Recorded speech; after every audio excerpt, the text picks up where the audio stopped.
about it. But I think the rest of the world, and the caller you just mentioned talked about Mexico. I think Mexico should really be watching as well, because they should be helping us. Mexico has been a corrupt country for decades, and they have basically been turning a blind eye to all the drugs that have been either manufactured there,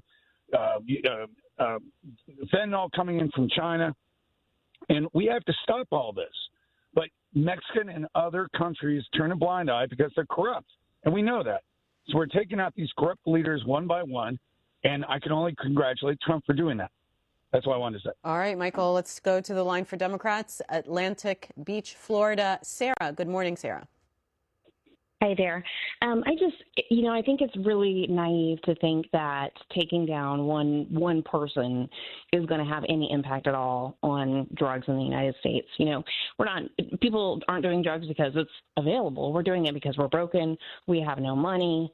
Everything is difficult, and that's there. We have mental health crises. We have health crises, and so I don't understand how America first, instead of focusing on what can we do to get to the root of these problems and make it so that people don't feel the need to do drugs, right? It's just one person is not going to stop the flow of drugs into the United States. It's not going to slow down the overdose deaths at all. Sarah, we are going to go ahead and end the show here because President Trump has approached the podium. Thanks for watching, everybody. Late last night and early today, at my direction, the United States Armed Forces conducted an extraordinary military operation in the capital of Venezuela. Overwhelming American military power, air, land, and sea, was used to launch a spectacular assault. And it was an assault like people have not seen since World War II. It was a force against a heavily fortified military fortress in the heart of Caracas to bring outlaw dictator Nicolas Maduro to justice.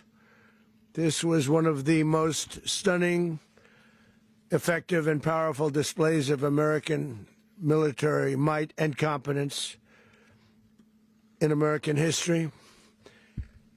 And if you think about it, we've done some other good ones, like the attack on Soleimani,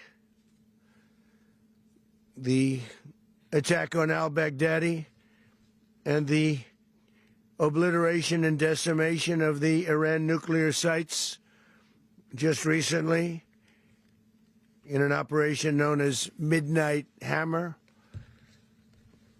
All perfectly executed and done. No nation in the world could achieve what America achieved yesterday, or frankly, in just a short period of time. All Venezuelan military capacities were rendered powerless as the men and women of our military, working with U.S. law enforcement, successfully captured Maduro in the dead of night. It was dark. The lights of Caracas were largely turned off due to a certain expertise that we have. It was dark, and it was deadly. But captured along with his wife, Celia Flores, both of whom now face American justice. Maduro and Flores have been indicted in the Southern District of New York, Jay Clayton, for their campaign of deadly narco-terrorism against the United States and its citizens. I want to thank the men and women of our military who achieved such an extraordinary success overnight with breathtaking speed, power, precision, and competence.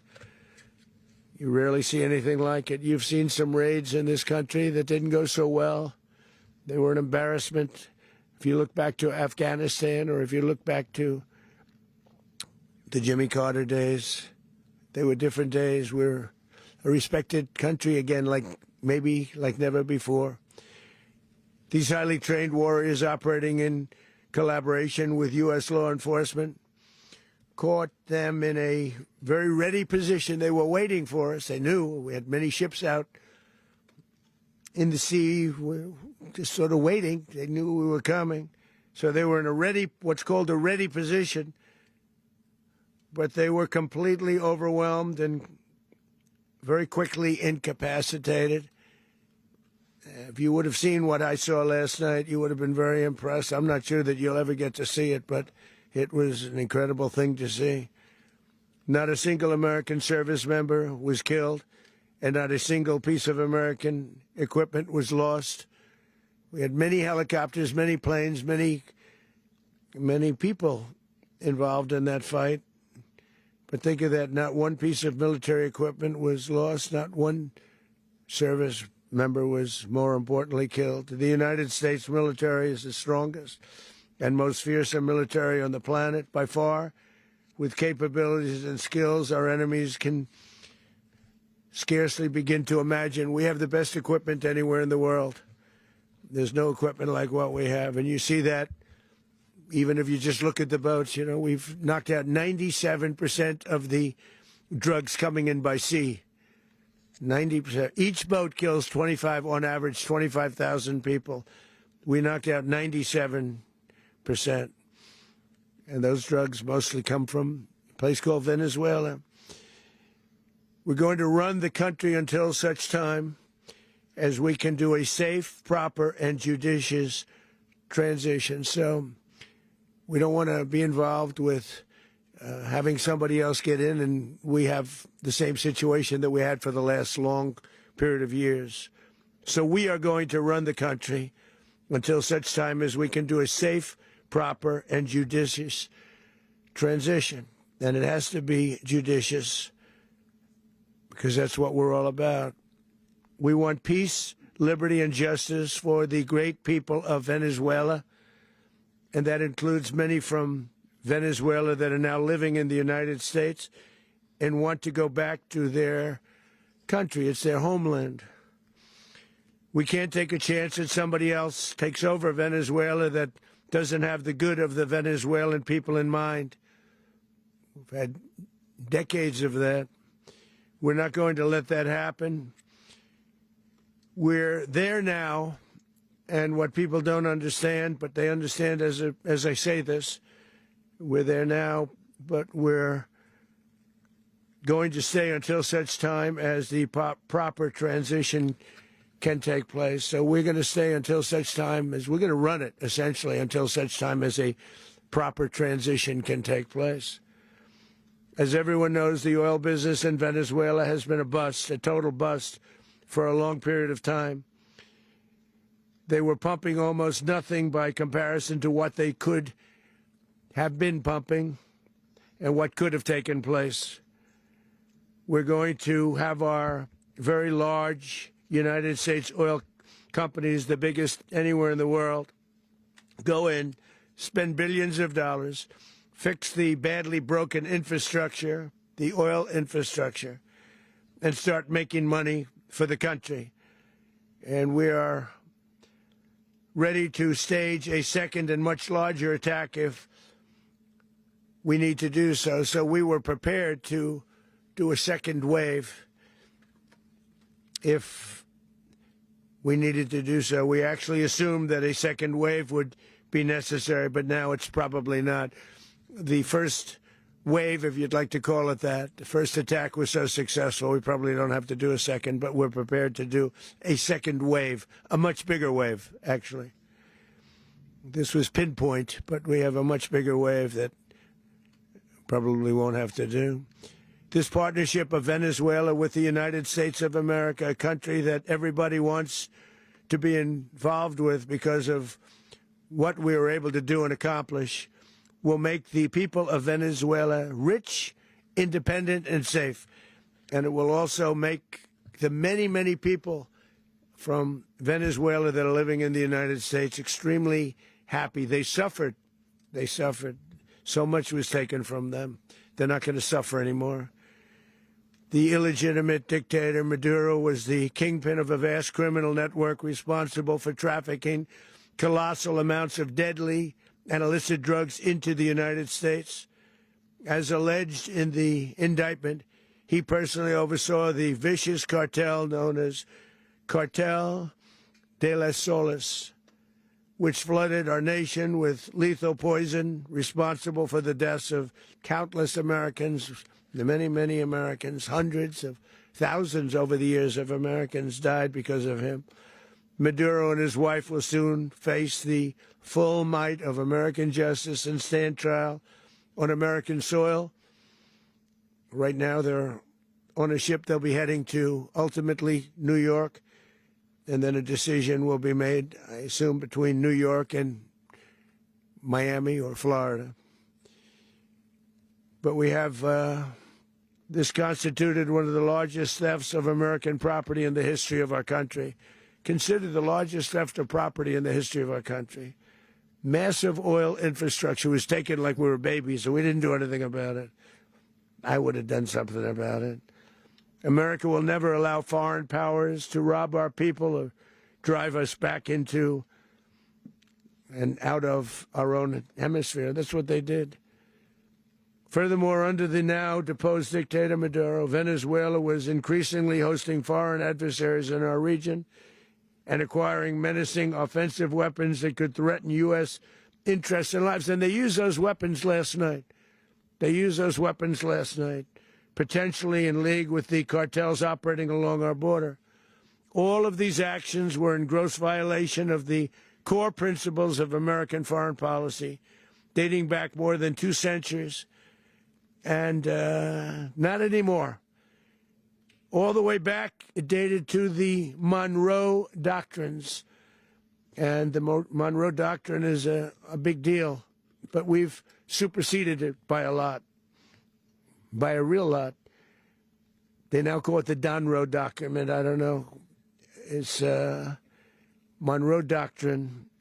We sort of forgot about it. It was very important, but we forgot about it. We don't forget about it anymore. Under our new national security strategy, American dominance in the Western Hemisphere will never be questioned again. Won't happen. So just in concluding, for decades, other administrations have neglected or even contributed to these growing security threats in the Western Hemisphere. Under the Trump administration, we are reasserting American power in a very powerful way in our home region. And our home region is very different than it was just a short while ago. The future will be, and we did this in my first term. We had great dominance in my first term, and we have far greater dominance right now. Everyone's coming back to us. The future will be determined by the ability to protect commerce and territory and resources that are core to national security. These are core to our national security. Just like tariffs are, they've made our country rich, and they've made our national security stronger than ever before. But these are the iron laws that have always determined global power.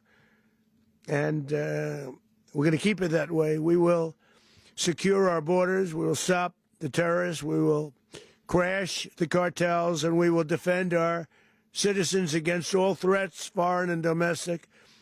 Other presidents may have lacked the courage or whatever to defend America, but I will never allow terrorists and criminals to operate with impunity against the United States. This extremely successful operation should serve as warning to anyone who would threaten American sovereignty or endanger American lives. Very importantly, the embargo on all Venezuelan oil remains in full effect. The American Armada remains poised in position, and the United States retains all military options until United States demands have been fully met and fully satisfied. All political and military figures in Venezuela should understand what happened to Maduro can happen to them, and it will happen to them if they aren't just fair, even to their people. The dictator and terrorist, Maduro, is finally gone, and Venezuela people are free. They're free again. It's been a long time for them, but they're free. America is a safer nation. This morning, it's a prouder nation this morning because it didn't allow this horrible person, and this country that was doing very bad things to us, it didn't allow it to happen.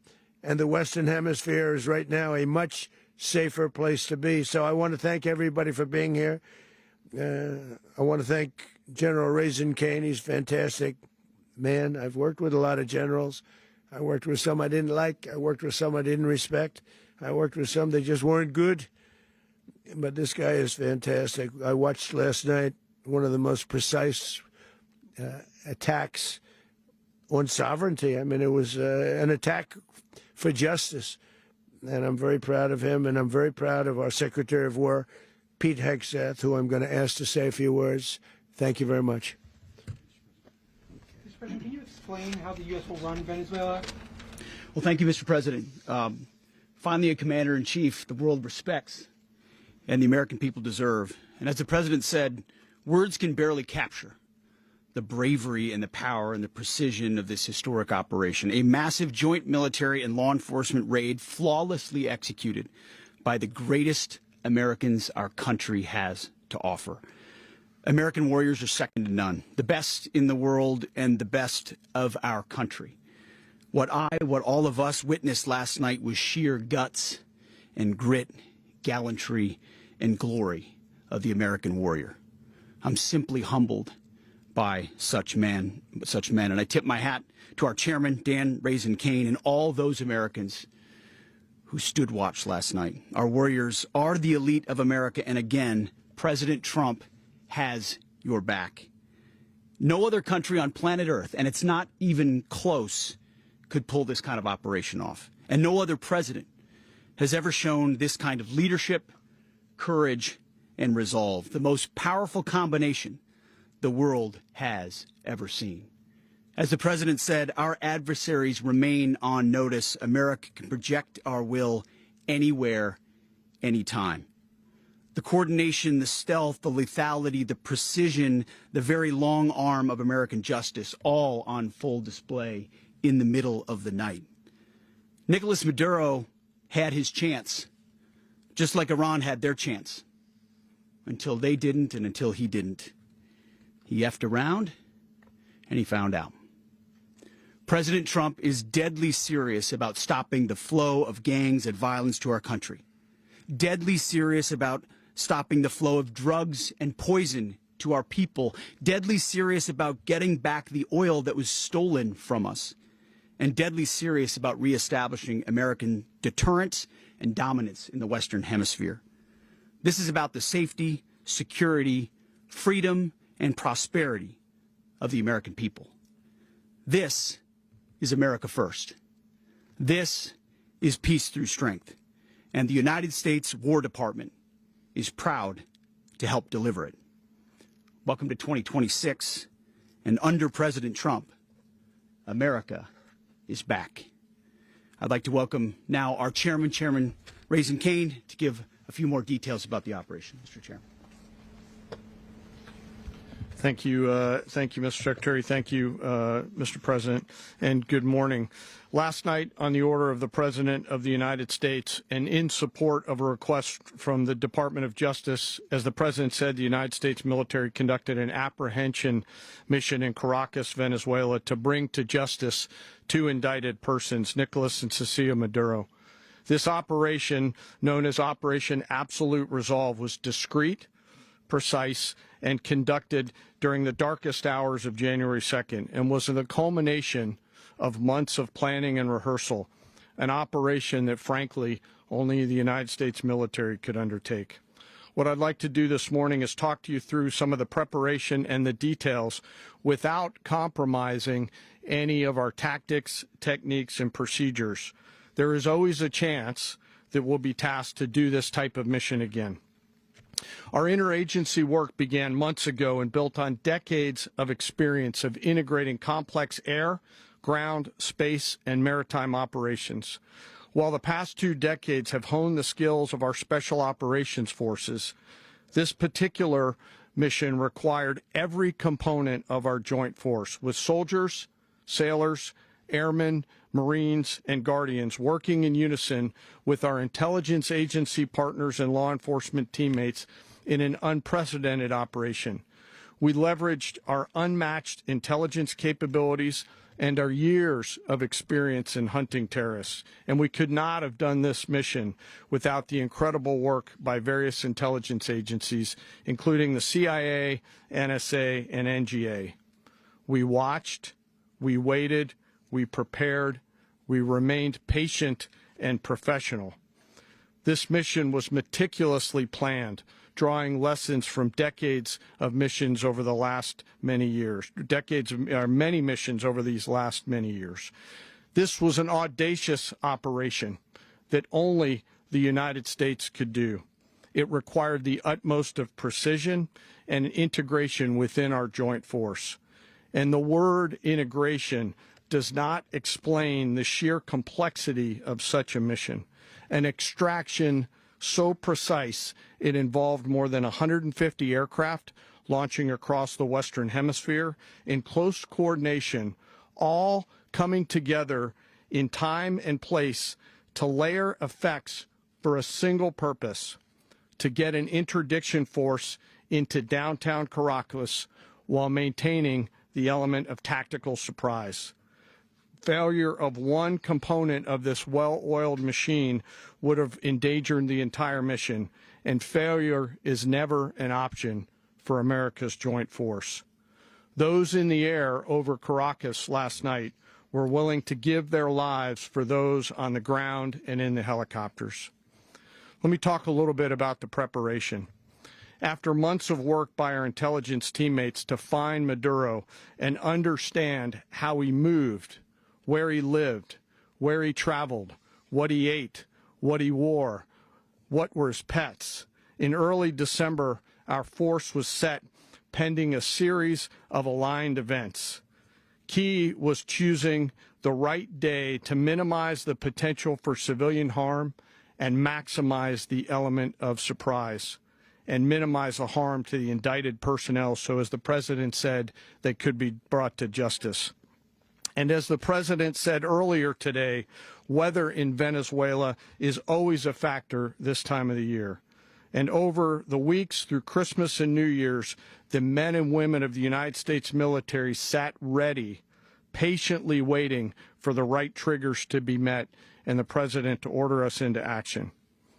Last night, the weather broke just enough, clearing a path that only the most skilled aviators in the world could maneuver through. Ocean, mountain, low cloud ceilings. But when tasked with a mission, this organization does not quit. At 10:46 p.m. Eastern Time last night, the President ordered the United States military to move forward with this mission.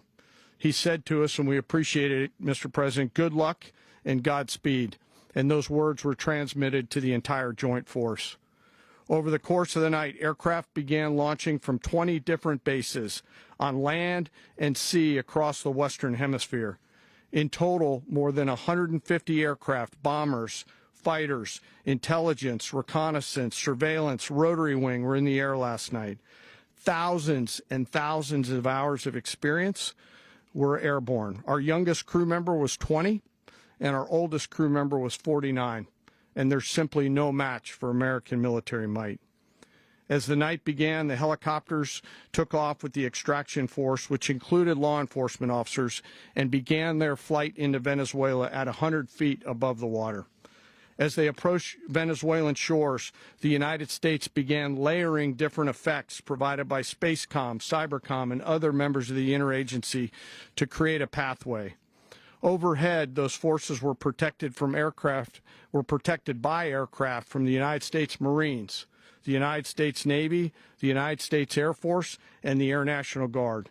The force included F-22s, F-35s, F-18s, EA-18s, E-2s, B-1 bombers, and other support aircraft, as well as numerous remotely piloted drones. As the force began to approach Caracas, the Joint Air Component began dismantling and disabling the air defense systems in Venezuela, employing weapons to ensure the safe passage of the helicopters into the target area. The goal of our air component was, and always will be to protect the helicopters and the ground force and get them to the target and get them home. As the force crossed the last point of high terrain where they'd been hiding in the clutter, we assessed that we had maintained totally the element of surprise.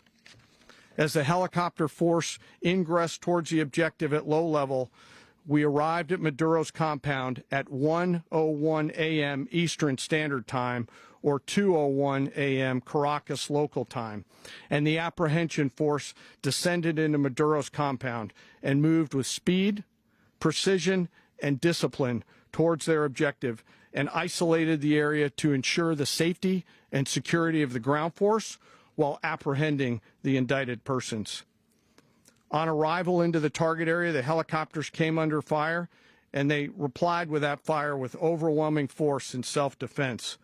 One of our aircraft was hit but remained flyable, and as the President said earlier today, all of our aircraft came home, and that aircraft remained flyable during the rest of the mission.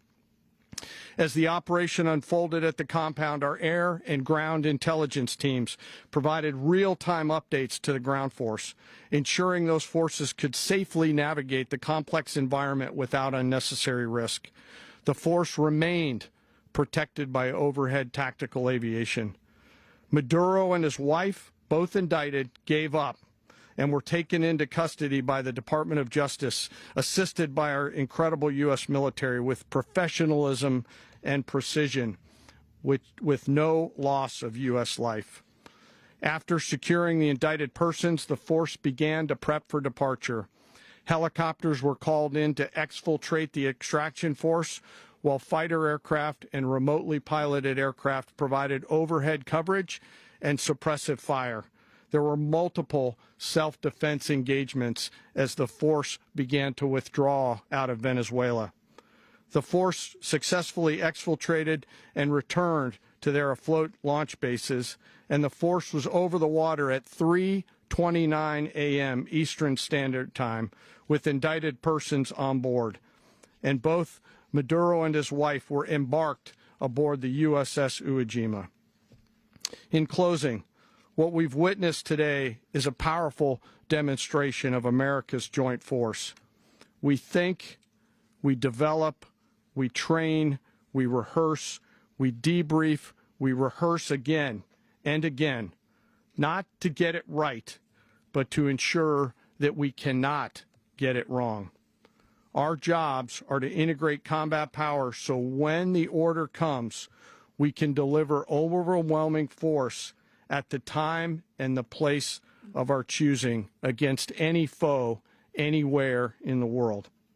I am immensely proud today of our joint force and filled with gratitude to represent them here today. There is simply no mission too difficult for these incredible professionals and the families that stand by them and support them. As we stand here this morning, our forces remain in the region at a high state of readiness, prepared to project power, defend themselves, and our interests in the region. This operation is a testament to the dedication and unwavering commitment to justice and our resolve to hold accountable those who threaten peace and stability. In closing, I want to express my heartfelt gratitude to the brave men and women who executed this mission. Their courage and tireless commitment to our nation are what makes us strong. Thank you, Mr. Secretary, and thank you, Mr. President. Well, I don't have much to add to what you've heard now, other than the following points. Nicolas Maduro was indicted in 2020 in the United States. He is not the legitimate president of Venezuela. That's not just us saying it. The first Trump administration, the Biden administration, the second Trump administration, none of those three recognized him. He's not recognized by the European Union and multiple countries around the world. He is a fugitive of American justice with a $50 million reward, which I guess we saved $50 million. And make sure. Yeah, exactly. But don't let anybody claim it.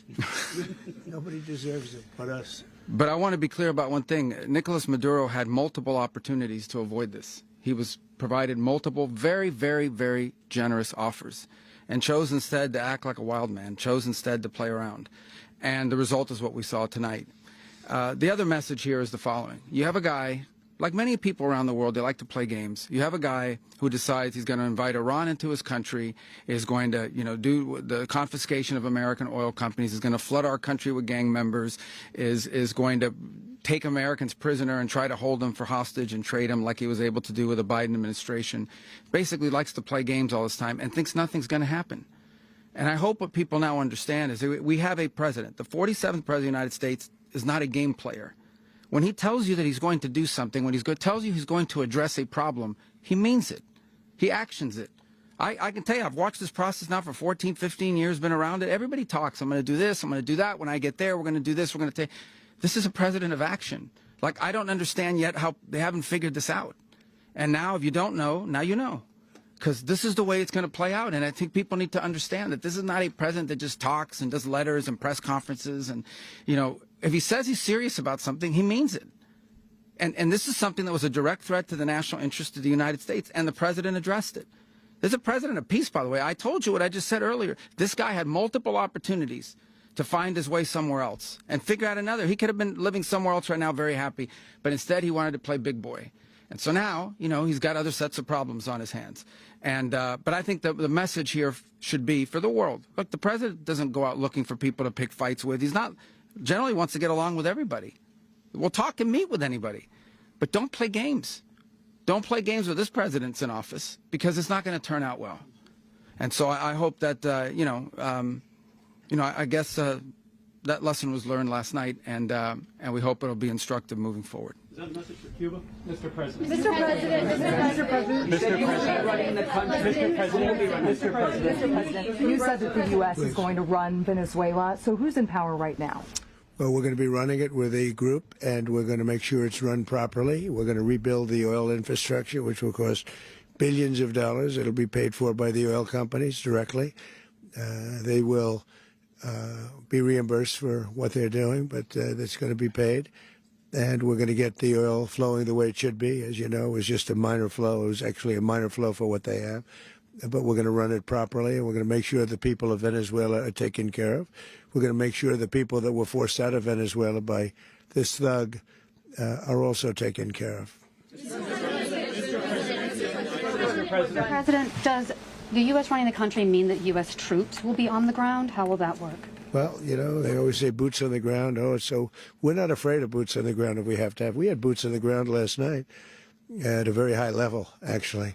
We're not afraid of it. We don't mind saying it, but we're going to make sure that that country is run properly. We're not doing this in vain. This is a very dangerous attack. This is an attack that could have gone very, very badly. Could have gone very badly. We could have lost a lot of people last night. We could have lost a lot of dignity. We could have lost a lot of equipment. The equipment is less important, but we could have lost a lot, and we're going to make sure that this is proper. We're there now. We're ready to go again if we have to. We're going to run the country right. It's going to be run very judiciously, very fairly. It's going to make a lot of money. We're going to give money to the people. We're going to reimburse people that were taken advantage of. We're going to take care of everybody. It's very important. We couldn't let them get away with it. They stole our oil. We built that whole industry there, and they just took it over like we were nothing. And we had a president that decided not to do anything about it. So we did something about it. We're late, but we did something about it. Yeah, please. Can you explain the exact mechanism by which you're going to run the country? Are you going to designate a U.S. official to coordinate? Yes, it's all being done right now. We're designating people. We're talking to people. We're designating various people, and we're going to let you know who those people are. What's the group you mentioned that would run Venezuela? Well, it's largely going to be, for a period of time, the people that are standing right behind me. We're going to be running it. We're going to be bringing it back. It's a dead, I talk about a dead country. A year and a half ago, we were a dead country. Now we're the hottest country anywhere in the world. We're a country doing better than any country anywhere in the world.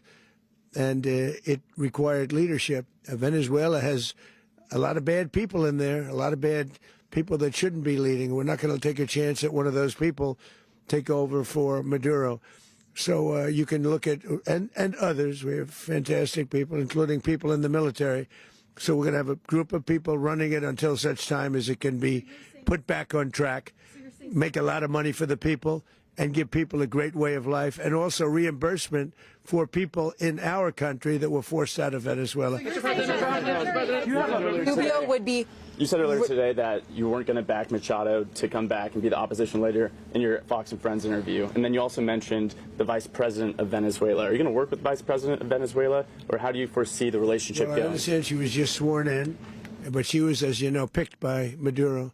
So Marco's working on that directly. He just had a conversation with her, and she's essentially willing to do what we think is necessary to make Venezuela great again. Very simple.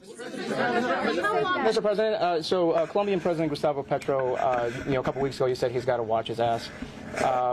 And today he said he's not concerned about anything happening to him in the aftermath of this operation. So just what your message is about that. Well, he has cocaine mills. He has factories where he makes cocaine. And, yeah, I think I stick by my first statement. He's making cocaine. They're sending it into the United States. So he does have to watch his ass.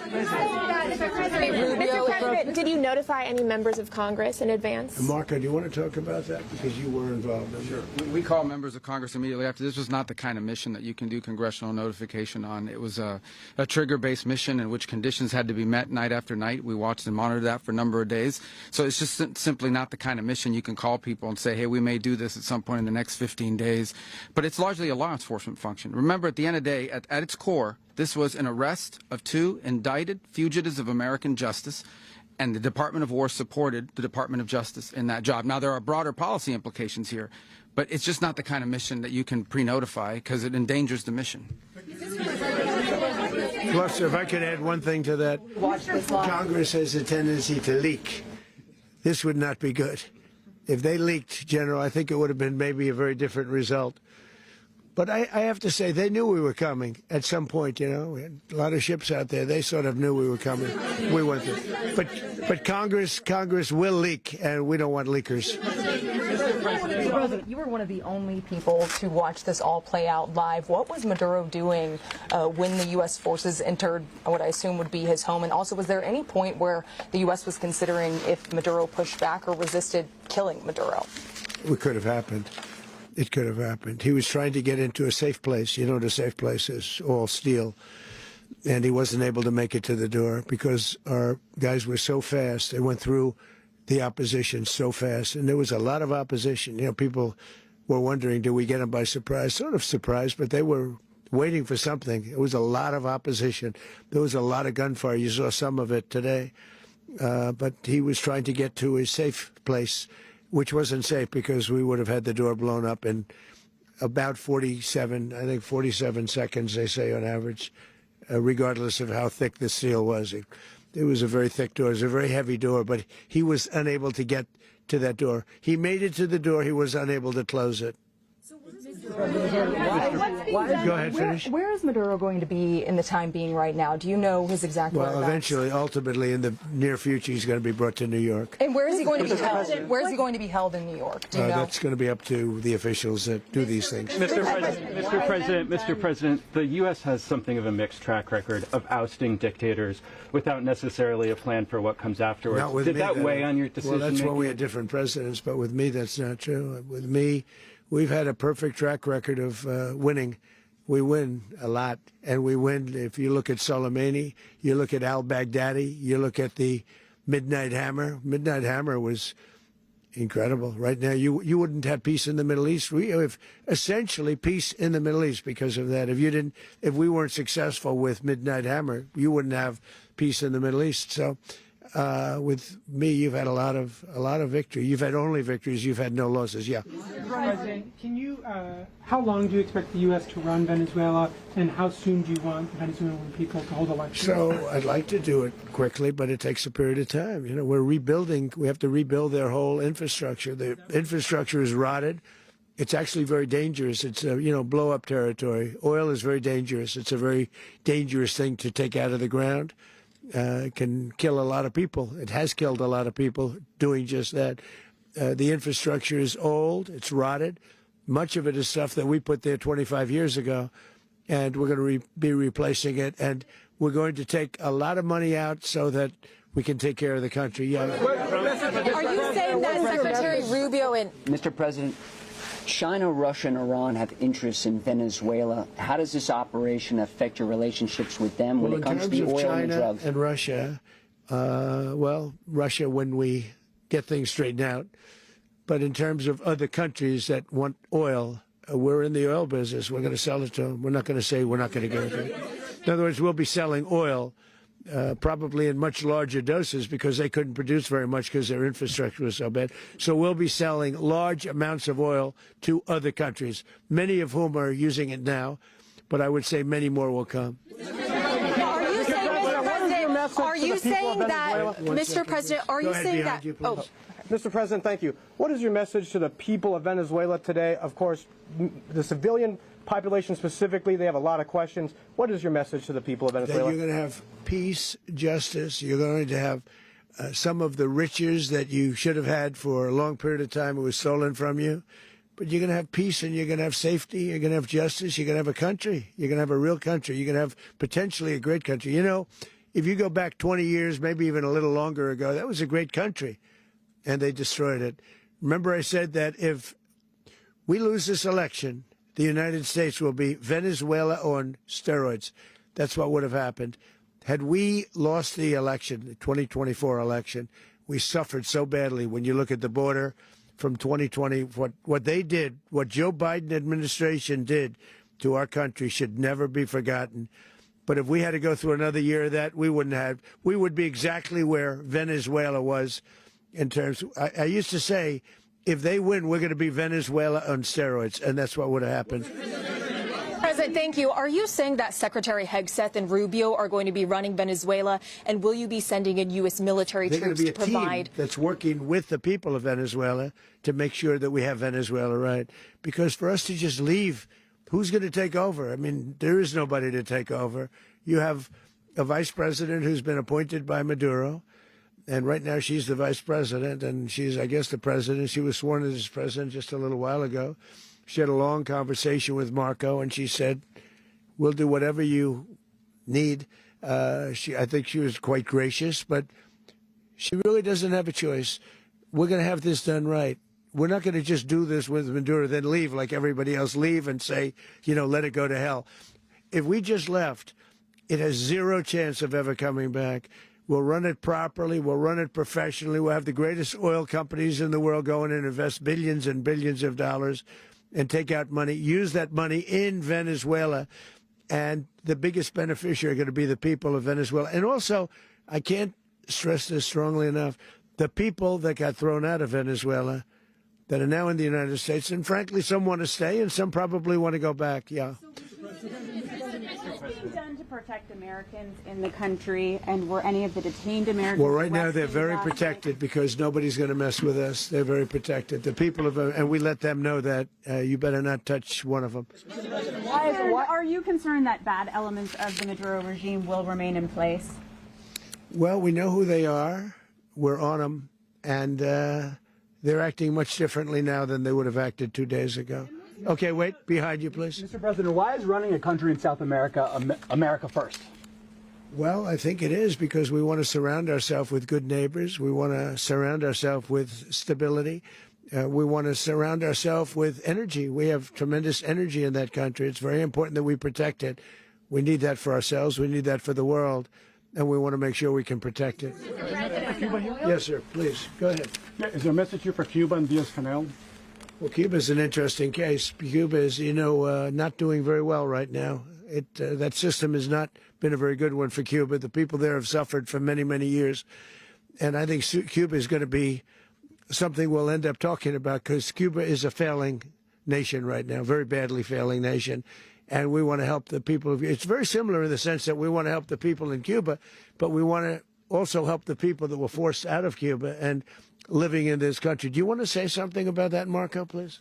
Well, I mean, I just gave you a statement a few minutes ago about, you know, when the president speaks, you should take him seriously. Suffice it to say, you know, Cuba is a disaster. It's run by incompetent, senile men, and in some cases, not senile, but incompetent nonetheless. It has no economy. It's in total collapse. And by the way, you know, they were, you know, all of the guards that helped protect Maduro, this is well known, their whole spy agency, all that were full of Cubans. I mean, they basically, it's amazing. This poor island took over Venezuela in some cases. One of the biggest problems the Venezuelans have is they have to declare independence from Cuba that tried to basically colonize it from a security standpoint. So, yeah, look, if I lived in Havana and I was in the government, I'd be concerned, at least a little bit. Cutting off the oil flow to Cuba from Venezuela? Well, the president already announced a week ago that anything that's sanctioned, it's sanctioned oil, it's not going to be allowed to get there. So that's a pre-existing. Mr. President. The answer is yes. Mr. President. Yes. Is the U.S. aware of the location of opposition leader Machado, and have you been in contact with her? No, we haven't. No, we haven't. Mr. President.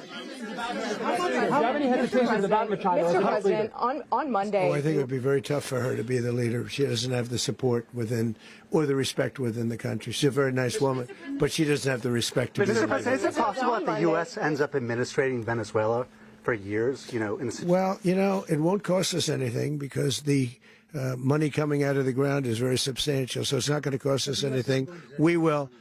Well, we want safety there. We want to be surrounded by countries that aren't housing all of our enemies all over the world. That's what was happening, and you don't want to have that. But we're going to be rebuilding, and we're not spending money. The oil companies are going to go in. They're going to spend money. We're going to take back the oil that, frankly, we should have taken back a long time ago. A lot of money is coming out of the ground. We're going to get reimbursed for all of that. We're going to get reimbursed for everything that we spend. So it's going to be a very important. This is a very big evening that took place last night. We have to be surrounded by safe, secure countries, and we also have to have energy. Very important. We have to have energy that's real energy, not where they're getting 4% and 5% of the energy out of the ground. You take a look. It was such a disaster. So what's going to happen with Venezuela, I think, over the next period of a year, is going to be a great thing, and the people of Venezuela will be the biggest beneficiaries. Mr. President, U.S. military. Mr. President, thank you. What did you last speak to Maduro about when you spoke? And is the U.S. Well, I don't want to get into the Venezuela? conversations, but I did have conversations with him, and I said, you got to surrender. And I actually thought he was pretty close to doing so, but now he wished he did, yeah. You said that Maduro is responsible for drug trafficking. You recently pardoned the former president of Honduras who was convicted of many drug trafficking. Can you explain how these two situations are different? And would you ever pardon Maduro? I endorsed, as you know, the winning president, the man who won in Honduras. I endorsed the man who won in Chile. I endorsed the man who won in Argentina. And we are doing very well with that whole group. What the man that I pardoned was, if you could equate it to us, he was treated like the Biden administration treated a man named Trump. That didn't work out too well for them. This was a man who was persecuted very unfairly. He was the head of the country. He was persecuted very unfairly. And there are a number of them. And we felt that it was a very unfair situation that happened to him. He's also a party member of the man who won. So obviously the people liked what I did. And one of the reasons that was done is because of the fact that the party in power felt very strongly that that man was treated very badly. I studied it very quickly, and then I studied it in great detail. I went to a lot of the people standing behind me, and they felt that that man was persecuted and treated very badly. That's why I gave him a pardon. You referenced boots on the ground earlier. Can you just sort of button this up? Do you envision the U.S. military having a presence in Venezuela as the U.S. runs that country? No, we're going to have a presence in Venezuela as it pertains to oil, because we have to have, we're sending our expertise in. So you may need something, not very much. But no, we're going to be taking out a tremendous amount of wealth out of the ground, and that wealth is going to the people of Venezuela and people from outside of Venezuela that used to be in Venezuela. And it goes also to the United States of America in the form of reimbursement for the damages caused us by that country. So I want to thank you all very much. Thank you. Do you have one? Yes, please. You were so nice before. I'm going to give you the final question. Go ahead. Thank you, Mr. Unless President. it's a bad question, in which case I'll go one word. It's about who? It's about Putin, if you want. About Putin? Well, that's always nice to talk about Putin. You had a phone call with him on Monday. Did he talk at all about Maduro? Did y'all talk about this? No, we didn't. And we then, never spoke about Maduro. Are you mad at him right now? I mean, there's this I'm intelligence... not thrilled with Putin. I'm not thrilled with Putin. He's killing too many people. Was that I thought that would be so. I settled 8 1/4 war. You know what the 1 quarter was? Thailand and Cambodia. I did it again. They broke out, and I did it in about 5 hours, and I settled it. I'm giving myself 1 quarter, so I'm up to now 8 1/4. In other words, I settled the war, but then they broke out. They had a pretty bad breakout over the last 4 days. I got them to go back to peace, so I only give 1 quarter. I thought the easiest one would be, one of the easier ones would be Russia, Ukraine. It's not, and they both have done some pretty bad things. And look, that's Biden's war. That's not my war. But I want to stop the lives. Did you see where last month, 30,000, it was 27,000 the month before.